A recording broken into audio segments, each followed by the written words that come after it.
What if I told you that although we give God no reason to love us, He loves us with a great love anyway? Today, we're going to dive deep into what grace means and how grace doesn't make us better, it makes us alive. Let's go.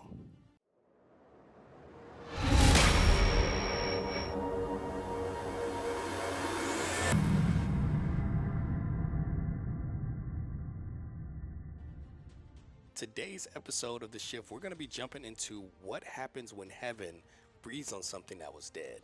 And we're going to be diving deep into Ephesians. It's actually crazy because lately I've been reading a lot of Ephesians, and there's a lot of good stuff in Ephesians, like armor of God, what your identity, learning about what God says about you. So a lot of just great stuff. I would definitely recommend you check it out on your own. But we're going to jump into Ephesians chapter 2, verses 4 and 5. And it says, "But because of his great love for us, God, who is rich in mercy, made us alive with Christ even when we were dead in transgressions.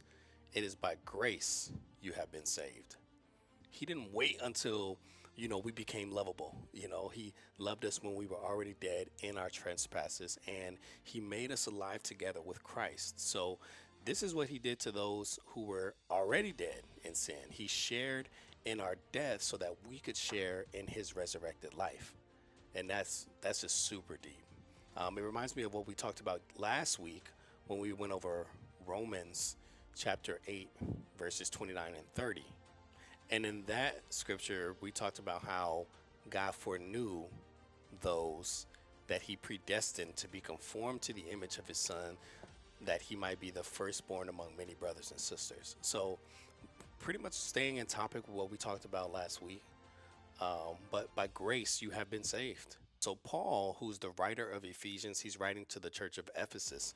He's adding here at the end that it's all by the work of God's grace, and it's in no way, shape, or form anything that we do ourselves. Our salvation from the death that we were in, it's God's work, and it's done for us who don't deserve it. And it's funny because the world tells you to find yourself, but how you gonna find something that's already dead? And that actually takes us into our red pill moment. The blue pill, the world is saying you need to self-improve. You need new habits. You need a new mindset. You need a new hustle.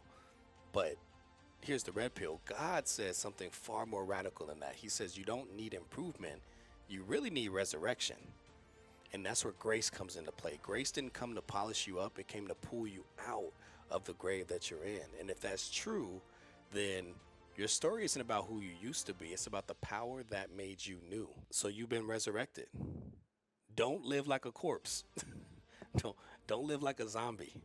So as you go about your week this week, remember to remind yourself that dead things don't define you anymore. You are a new creation. You have a new identity, and you have a new identity in what Christ says about you. So stay awake to that truth.